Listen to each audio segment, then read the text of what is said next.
here we are, hitting up events, drinking our way through Chicago beer, and trying not to miss a thing. Yeah, because, the cork popped out, boom, it flies like fucking 10 feet. We're like, yeah, let's do it.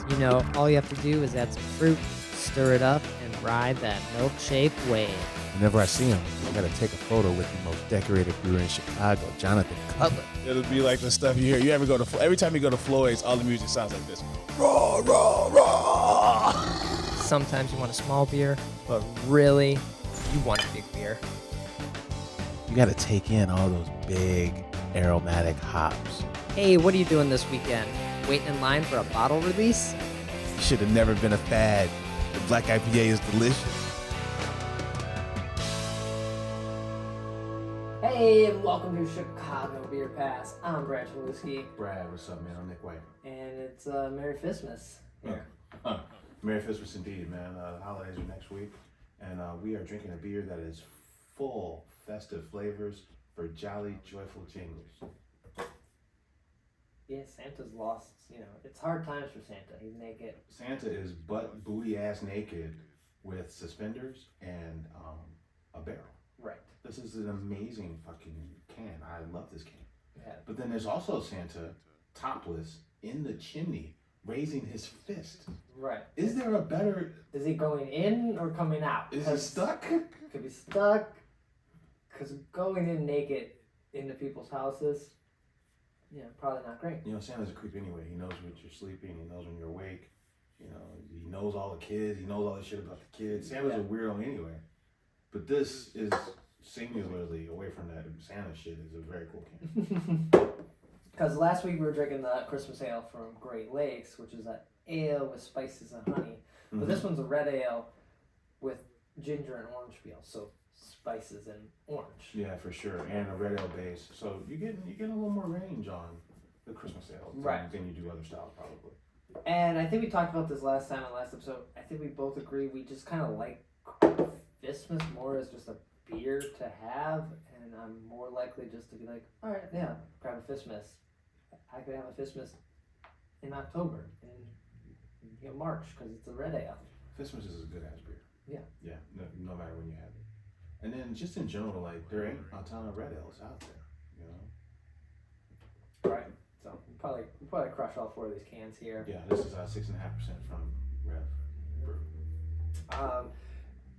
Nick, you went to an event, but I'll first mention I went to Alarmist because we got more to say on your event than my going to Alarmist again. Which this is kind of like Cheers for you. Yeah, it's just a good place to go. Your norm. I like what they have. They got a couple checks, a light and a dark. There you go. A couple crispy ales, lagers. Well, they're probably lagers. Yeah. They're lagers, crispy lagers. Yeah. IPA on. Pantsless is always on. It's just a good time hanging out there.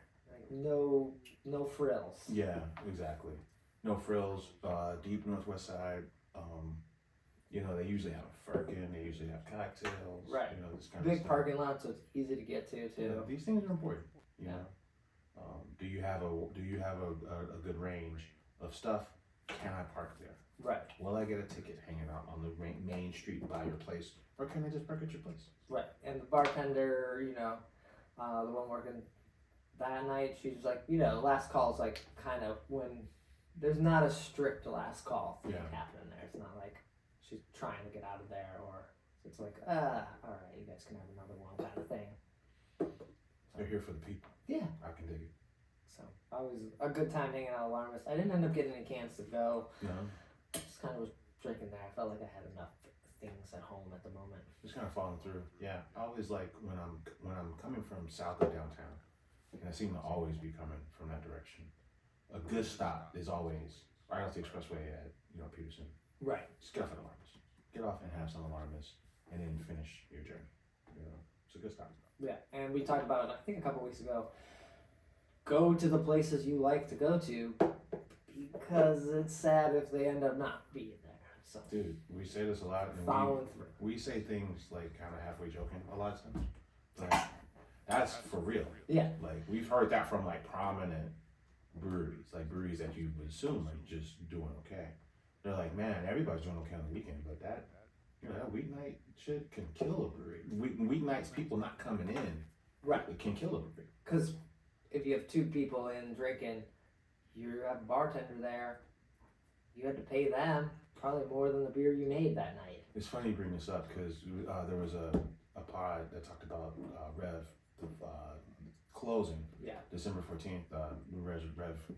Kedzie. Oh, no, No. Milwaukee. Milwaukee, the original brew pub closed, and the discussion point was they're always overstaffed because upstairs is an event space.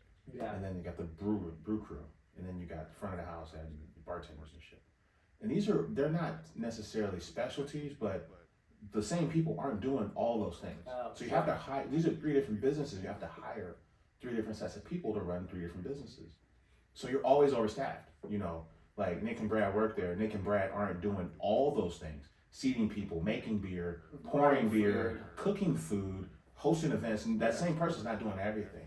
So it's like we don't understand logistically. Like it's a lot to carry. Right, takes a lot of people, which increases the bills, and if people aren't coming in. Yeah, and then food in general is more expensive than just food, unless it's full every night, like you said. Yeah, it's hard to justify having a restaurant if it's not you're not getting traffic every night. Sure. But that was my only stop this past week. You went to an event and got some lowdown. Yeah, man. Rumors are flying. Rumors abound. Cheers to the good folks at Ravinia, well now Steep Ravine Brewing. Mm-hmm. They said this was their last night. So, I'm like, well, shit. I'm gonna go have a round because, I have a lot of respect for what they did to the space. Right, that bar is amazing. It's a killer space, man. They transformed the space. They got a rooftop, all this kind of shit. They got the big windows. So, I'm gonna go say goodbye. Stupid swings. I got the swings.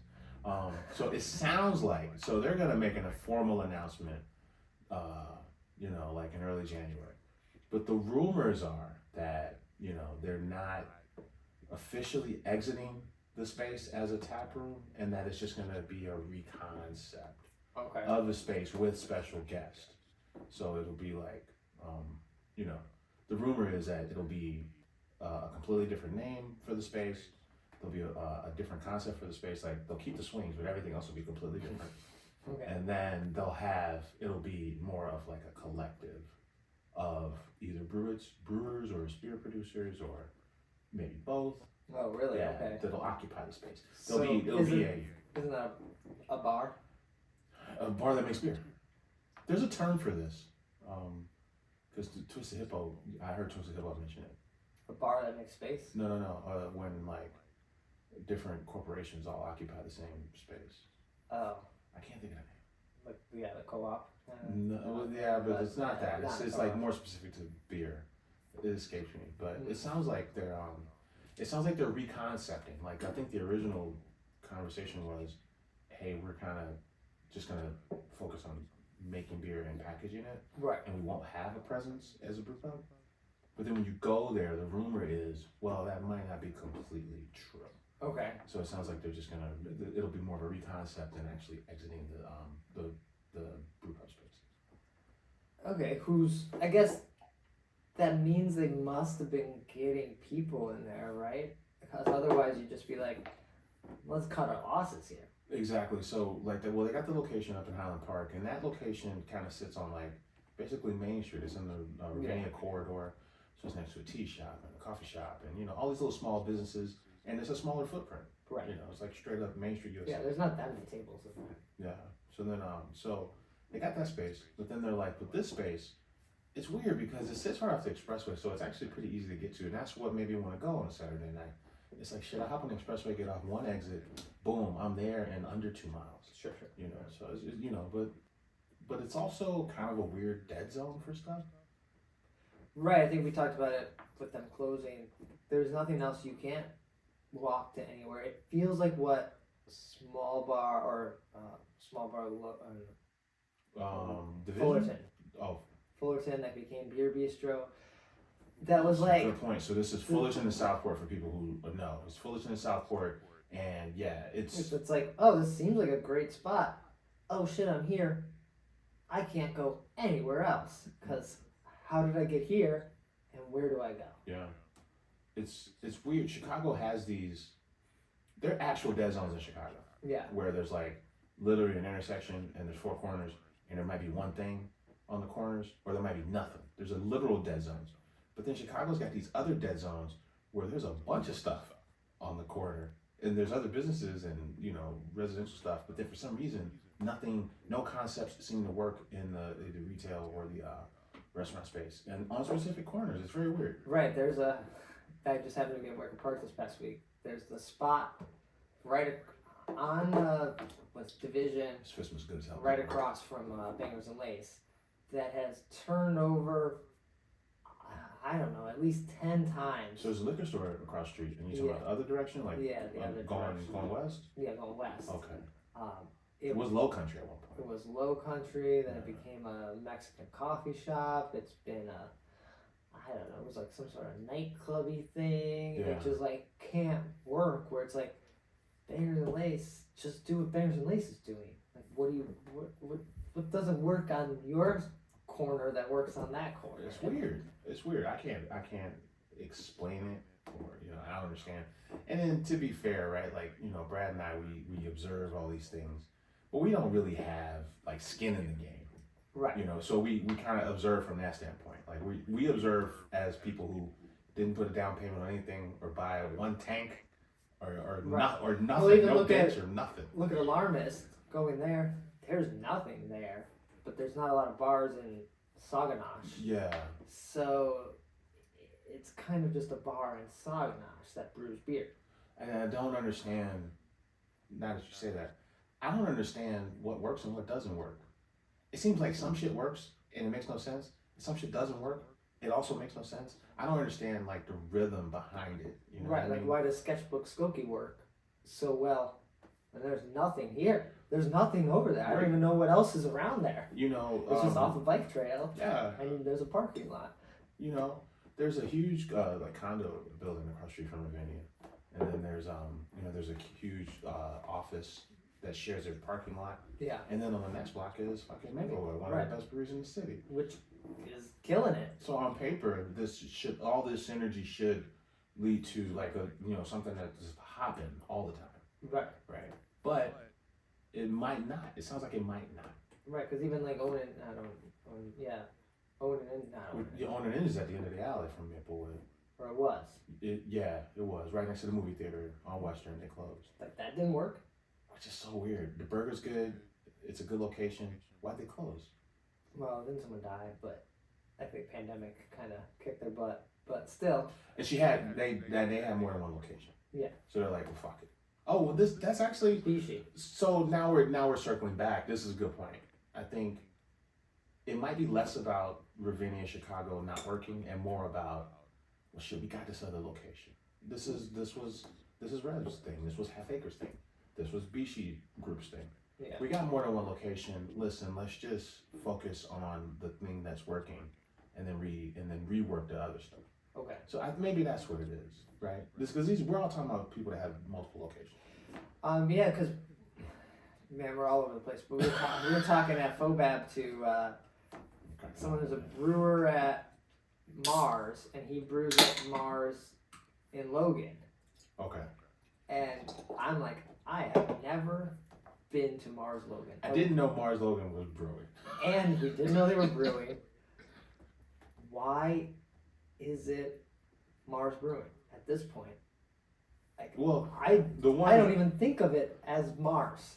The one out south, they're doing karaoke. They're doing whiskey. Mm-hmm. They're doing seltzers. They're doing the one out by the one in Bridgeport. I understand. Yeah. But what's the one in Logan? I don't know. That's just taking up space. I've been once, and I was like, this is cool. Well, maybe I'll go to Marge's. Marge's is next door. Right. Have some mediocre ice cream. But I sit in the same seat that the fucking Ringo Starr sat in. But that's another spot that has like a second location that probably doesn't need this second location. So I think that's what we're seeing, right? It's less about the Ravinia space not working and more about crews that have two locations trying to figure out, A, how do we get out of the second location, or B, if we can keep it, how do we make it, optimize it? Right. Yeah, so I think that's what we're seeing with Ravinia and Chicago. So what's the space going to be besides a collective? It's a fair question. Like, I don't know if because this event was with Moore. Yeah, so this was like a farewell party, and then the guys from Moore's Brewing is there. Okay. And we know these guys, and we've actually had a lot of fun with these guys. These guys party everywhere. I always describe Moore's as like they're a national brand at this point.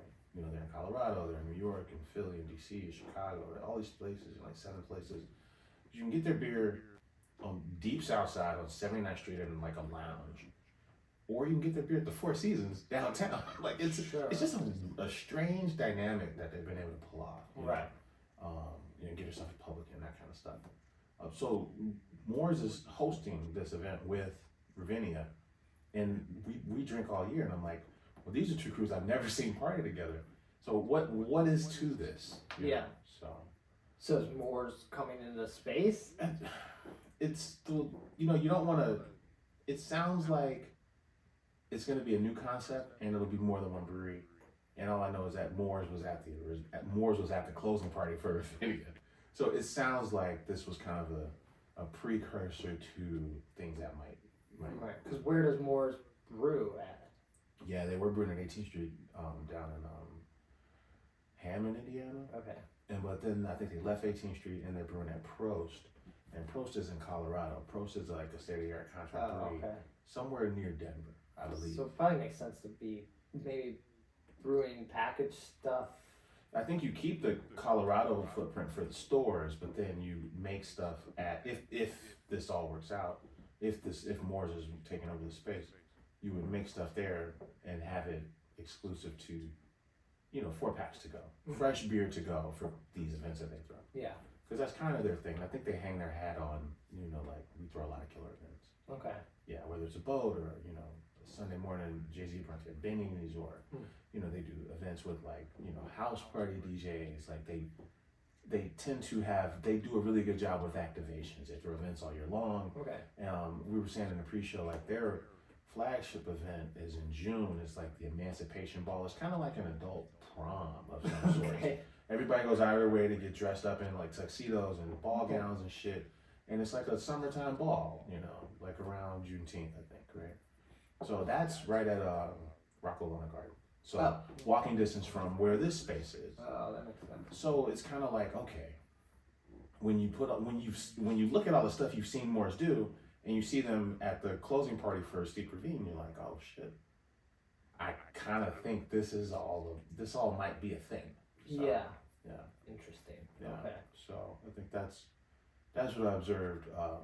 But then you also heard that it's going to be a sports bar? Yeah, I think the reconcept is happening. Yeah. The reconcept is happening. I think they're stripping they're reconsidering everything except for the swings. They're keeping the swings. They're keeping the bar? And they're keeping the bar. Okay, because that bar probably can't move it. It's killer. It's a Brunswick bar imported from Wisconsin. Honestly, it's one of the very nice bar. The greatest. It's the greatest bar. It's a nice bar. And then the rooftop. But other than that, I think after that, you're going to try to get, close to 30 TVs in there and then just kind of change it up. That seems stupid. Like the TV, Again, let's preface, this is not our money. This is not our money.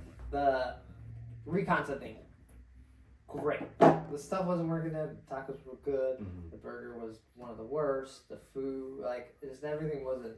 It didn't feel like it was working anymore. It kept getting added on to. Yeah. Adding a sports bar idea just seems silly at this point. Let's back up. Does that work? When was the last time you've been to? These are fair questions, right? Right. The only place there's Haymarket. It's basically kind of a sports Haymarket's basically a sports bar. Then there's a spot on Division and Damon. There's like a bar right there on the corner. Oh yeah, the Anthem. It used to be something else. The Anthem's a pretty good name. Right. But these aren't places you're actively going.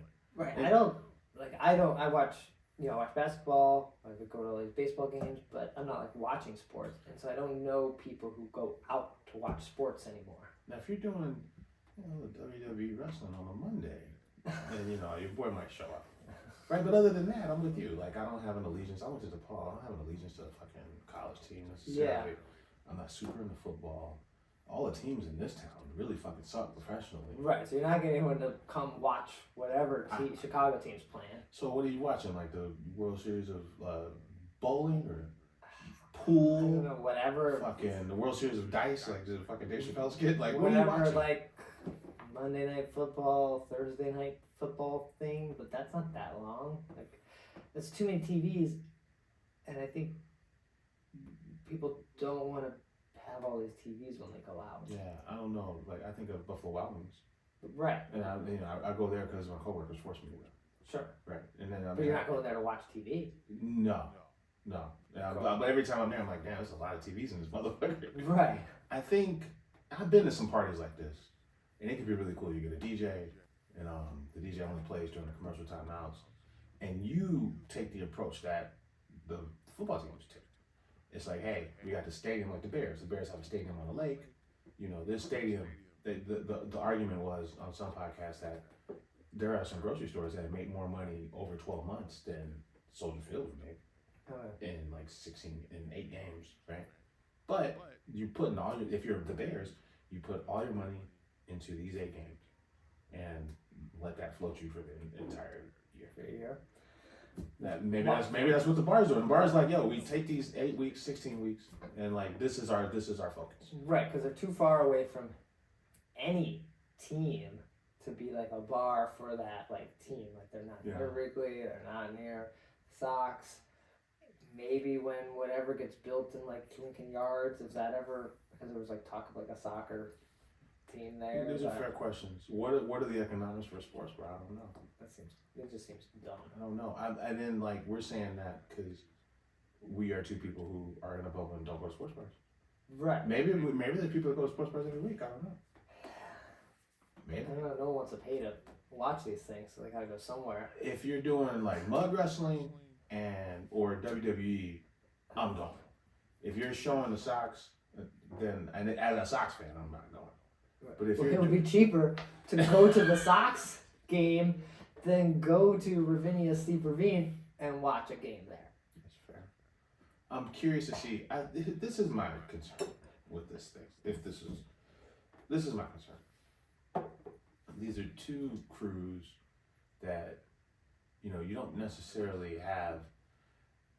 Is this a destination outside of the idea that Moors can channel in the energy from all the events they've done all across the city, all across the country? Right. Can Moors get people to the space? If Moors channels that energy and somehow has programming and activations for an entire year, Goose Island style, then this works. Sure. Right?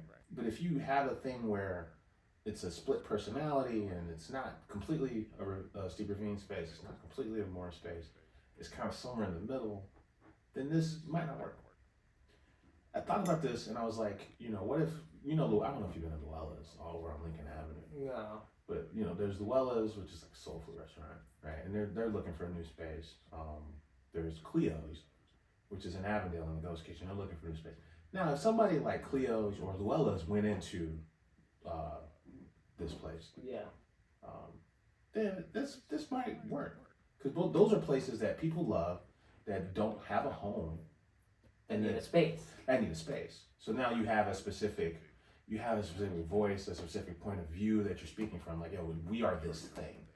So wherever you are, you come. Now it's more of a destination. I think you got to make it more of like that Time Out Chicago kind of thing. Like, you know, have the food, have a couple breweries, and then have the space. Like, don't rely on, be like, don't do a half-acre thing and be like, we're going to try to do some food here. It's like, just get the good kitchen that you were supposed to have Big Star doing your food, and you didn't. You can't do the food.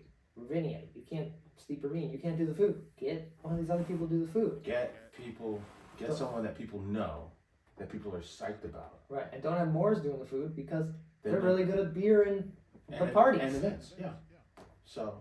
So I think I will, 2 things. A, I'm rooting for this to work because I like all those guys and I hope it works. And then B, it actually could work. Sure. Or not. But I think that makes more sense. You gotta, use everyone's thing, and then if you're ordering from, you know, one of these kitchens, the Clio's or whatever, you could still order from them.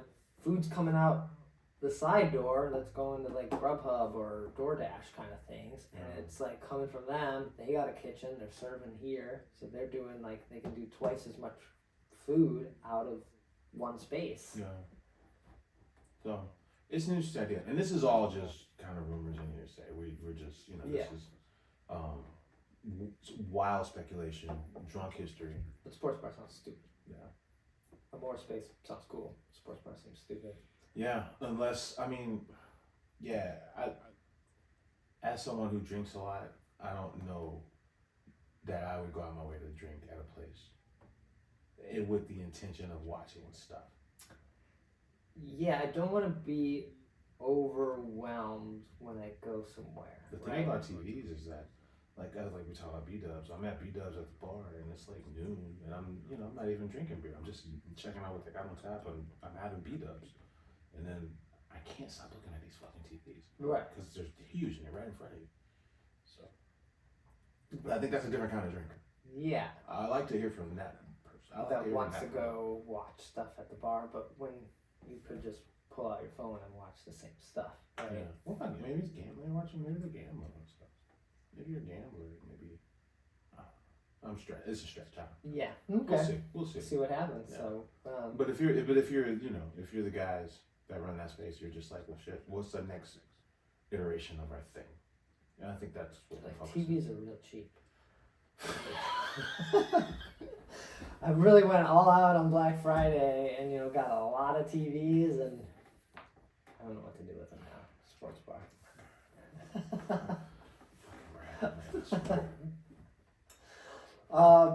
What else? Oh, last week we were talking about FOBAB and everything, and we forgot we were talking to the president of the Illinois Brewers Guild. We gotta get him on the show. Right.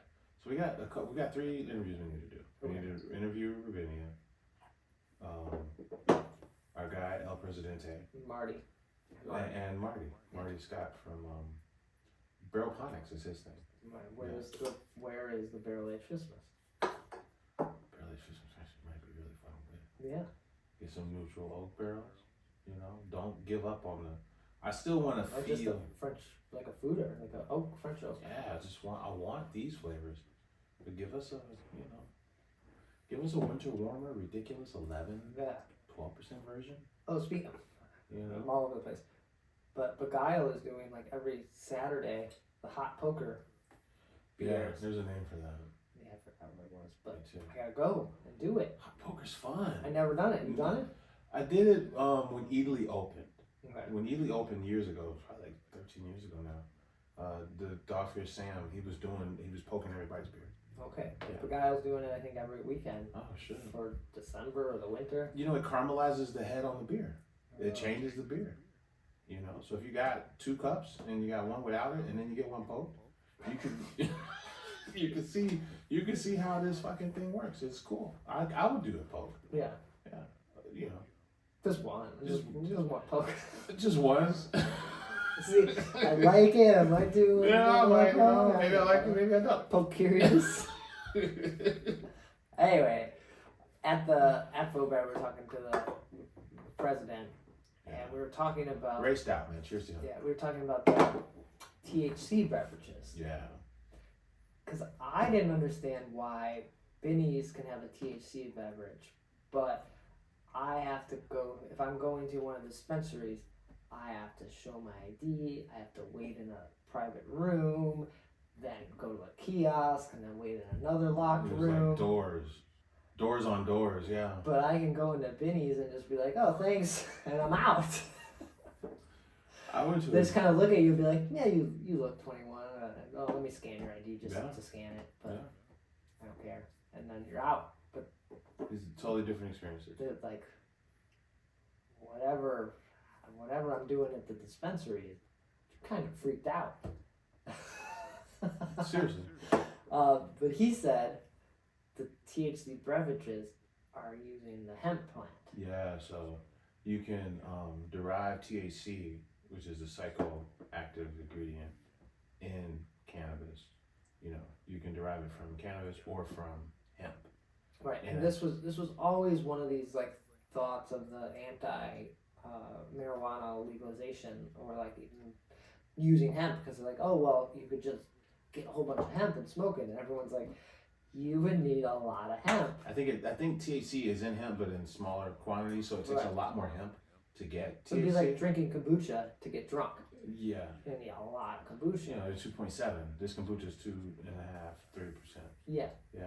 But they figured out how to smash all this hemp down and I don't know, squeeze out the THC. They're concentrating the hemp to get as much THC as, you know, to make THC beverages that are on par with some gummies. Right. That are cannabis products. So this is an interesting process that's probably also terrible for the environment, because you're using way more hemp, and if they could just use the cannabis plant or the THC part of it instead of the hemp, this would be a lot easier. You would have a lot less waste. Yeah. Unless there's, because you know, well, there might not be that much waste, but isn't that? I thought that was it. No? But you're using so much hemp. I don't know what they do with the rest of the hemp. Sounds like wasting, right? I guess. Yeah, like what do you do with all this hemp? You know. So that's why these liquor stores can sell these beverages, because they're hemp THC, right, and not cannabis. Or I know hemp is a cannabis plant, but not the. They're related. Yeah. But not the marijuana plant. Yeah, and yeah, you're right. Illinois law calls out it's illegal to sell these beverages if the THC came from cannabis. Right. It's not illegal if the same ingredient came from a different plant, hemp. Right. Yeah. Even though they're like cousins. Right. It's like a farmer bill, like he said, like the 1947 or something. Like I'd love for him to talk about it, man, because he's been on shows. He came to the Multinair show, and they're like way northwest. Like you and I are northwest side, but these boys, I've been to their place. It's like way the fuck northwest. We should get him on. Yeah. We should get him on. So that kind of cleared up for me why you can go into Binny's now, buy gummies, and just like buy some beverages, and now why would you go to the dispensary? I guess you're getting a different product, because those are sometimes like a little more like, do you want this kind of plant? Do you want to do this thing? People who are interested in like the different strains by name. But if you want to get fucked up, just go get the THC beverage. You can go to Binny's and there's an entire corner of THC beverages. Right. Entire corner, like a lot of different options, a lot of different flavors. Yeah. And some of them have CBD in them, some of them don't, because they can add CBD to these things. They're not. There's no alcohol in them, because that's a federal. It's weird. It's weird that they're selling them at Binny's, because there's no booze. Right, that's true, but it's the same audience, right? Like it's people that are looking. There's alcohol and cannabis high. I guess they kind of see it as the same or related. Yeah, I'm sure. I bet some place like Whole Foods sells them too. Like any place that, Jewel might not sell these products, but anywhere else is probably like, all right, yeah, why not? Yeah, makes sense. Mm-hmm. But I don't know. I don't mind them, but I don't always want them, or the idea of smoking, eating, and drinking all affect you differently. So you kind of need to be aware of that as you consume these products, because I think they said drinking it hits you faster than an edible would. So fair. Yeah, that makes sense. Yeah. And then people need to be mindful that there are products out there that you can walk right in to a Binny's and buy that are like 15 milligrams, that if you're not someone who consumes that on the regular, will put you completely on your ass for an entire fucking day. Yeah, but I can go in to Binny's and get a 15% stout, and maybe you're like or you can just get a bottle of some other, you can get a bottle of anything that's pretty high in alcohol. Yeah. And put you on your ass too. I mean, true. So I think that's the argument for it at this point, yeah, right? I mean, so you're right. So if I go get Death by Qurans and it's in a 4-pack, yeah, people who associate 4-packs with stuff like this, 6.5%. Right, or if you just go get a Boone's Farm, right? Boone's Farm looks like wine. Yeah. or like one of those juice box kind of, or a canned margarita. That's 13%. And it looks like an energy drink. Yeah, slam that while you're waiting on the fucking next bus. Yeah, it's Space Mountain is what's gotta happen. Right. You probably have to pee more than you would on the THC beverage. I guess you're right. I think other products have entered that this is dangerous, you should read it category before CBD habits. Right. Because you're right. The Mountain Dew vodka drink, that's targeted to the people that just want to get fucked up. Yeah, I guess now that we're talking about it, yeah. Especially with some of the Rev stuff. Some of that stuff, some of those beers are like 15%.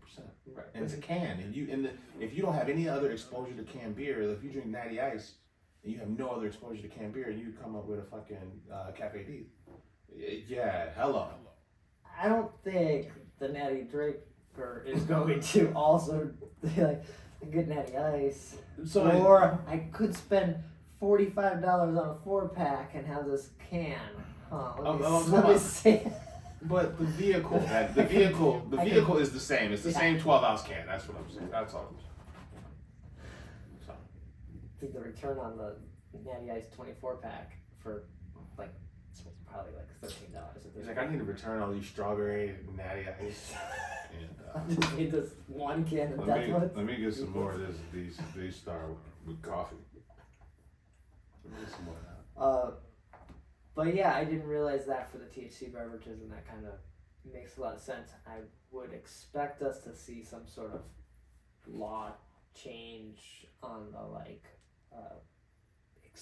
making probably the other beverages easier to like get into the marketplace. And that's the guild's fight. We think of the guild as a party machine, you know, because FOBAB's such a huge party. Burn the glass. Mm-hmm. But I think they throw those parties as fundraisers so they can, you know, widen the footprint of what you're able to buy, you know, as a consumer. Yeah. So. And then, yeah, Andy talked about Brian Johnson's like tax on alcohol, how they pretty much squashed that.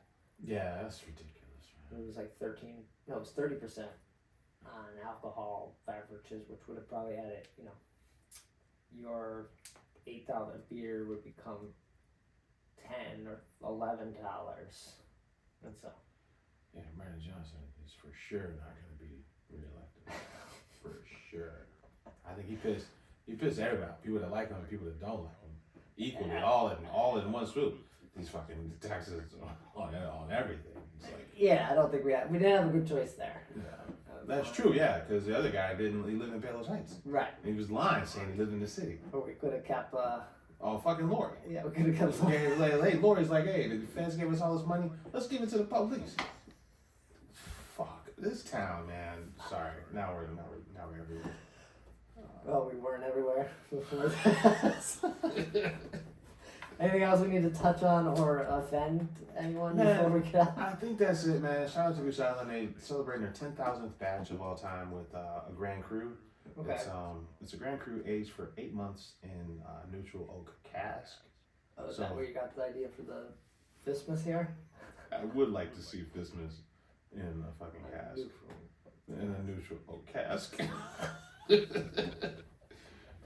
After 36 years, Goose has brewed 10,000 batches, so they're doing a Belgian strong ale aged in neutral oak cask for 8 months. Oh, yeah.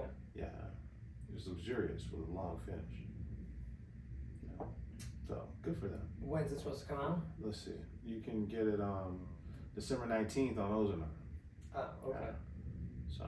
So that's today. So December 20th at Benny's Next to all 6. Well, 5, because rare you can only get it. Oh, yeah, okay. But all the other 5 BCS that came out this year. Okay. Yeah. If you had to pick any of those up, if you're going there for any of the stouts, the Goose Island ones, there's the Darkness ones in there right now. Yeah. I saw one of the Cruz Blancas, the Ray Gordo? Ray Gordo was there. So the Luchador series. I saw just that one. Okay. I didn't see sketchbook stuff. I didn't hear about sketchbooks. I'm trying to think of the name of there. Something Celestial. Yeah. Or Rev's Deep Woods. What are you picking up in that, like, that price point and that like, Krampus from OIB. Yeah. And, sometimes I haven't seen Benthic at Benny's yet, but I have seen Orin. oh yeah. 2-pack of Orin, $15. 2-pack. Pretty solid. Okay. Is that what you go with? Orin is delicious. I think we took it for granted for years because it's not a stout, it's a strong ale. So it's got more of those kind of, fig and, caramel barley wine flavors. So it's stout adjacent. It's more of a, it's not a stout, it's a strong ale. And then I would, Rye is, if it's Rye or Straight Jacket, I'm going Rye. Okay. I just like the, kind of gummy, bouncy, spicy thing that Rye does that Straight Jacket does not. Straight Jacket is. So out of that lineup, you're more likely to pick up a Deep Woods. I'm picking up Rye. Yeah, or if I'm feeling fancy, I would get the vanilla BCS, but it's $19 a bottle. Yeah. Where Rye you get a 4-pack for $30. So. See, I saw all these, and I was most tempted to pick up one of the Darkness variants. Okay. Because I feel like I can have the other things pretty often. Sure. Or like I can get them. Like, oh, some bar's gonna have them. You're not missing out. But the Darkness one, I was like, oh, there's a regular, there's cola, like. There's a limoncello this year. It's got a very pretty box. Yeah. That like whatever, but it kind of like I was very tempted. That would have been my most impulse purchase. And just like, I haven't had one of these in a long time. Let's see what they're doing. We've been, we've both been to Darkness Day on different occasions, and I think, just in general, I think OG Darkness is probably superior to OG Dark Lord. Mm-hmm. And I'm curious to know what the guys in Minnesota are doing. So Right. yeah, I would like to try the Darkness. A lot of times it's on tap at the map room. I like to try it there versus committing to a bottle. But nowadays, it might be the same price if you got it on draft. at Right. the map room. Map room one. At least $10 for an 8-ounce pour. At least. And then in the store, it was like, you get a bottle for like $14, $15 or something. Right. It's kind of same. You walk in and drink it at home versus, drinking and tip. Mm-hmm. So it depends on what you want to do. But yeah, I would definitely, and I haven't had it for years. I actually would like to know what Darkness tastes like. See, so I was very tempted, and that would have been my pick. Yeah, like OG or one of the other ones. I probably would have got a variant. Okay. On that, just because I would want to see how their variants compare to maybe Goose Island's variants. Like the stout's gonna be good, right? Yeah. Stout's got to be good to continue it and do variants. Yeah, and it's one of the longest running stouts in the Midwest. You got Darkness, Dark Lord, Goose Islands, Bourbon County. In the Midwest, those are might be the 3 longest running annual releases for stouts. What's Bell's doing? Bell's does it. Expedition. So. And then shout out to Expedition because it's the only one that's not.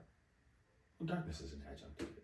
Darkness is not an adjunct stout, and neither is Expedition stout from Bell's. Kalamazoo is a good stout. Yeah, I do like the Kalamazoo stout. It comes in a 6-pack too. Everything else we named does not. Kalamazoo stout is pretty good. Yeah, can't think of who would be up there with these people.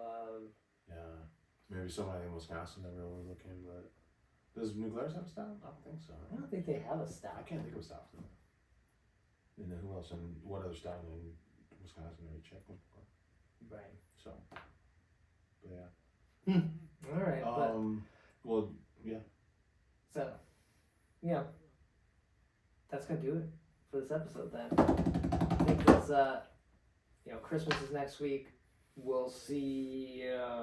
We might have one more episode before the end of the year. I'm around, man. I'm not going anywhere. Okay. So I'm around. All right. Well, I'm gonna go get this poker from fucking. We got to run down our top beers of this year, which I think is gonna be hard because I don't think we did a halfway point. We didn't do halfway. Halfway helps. And nothing stood out, right? Yeah, if I was picking one beer that just really made me happy.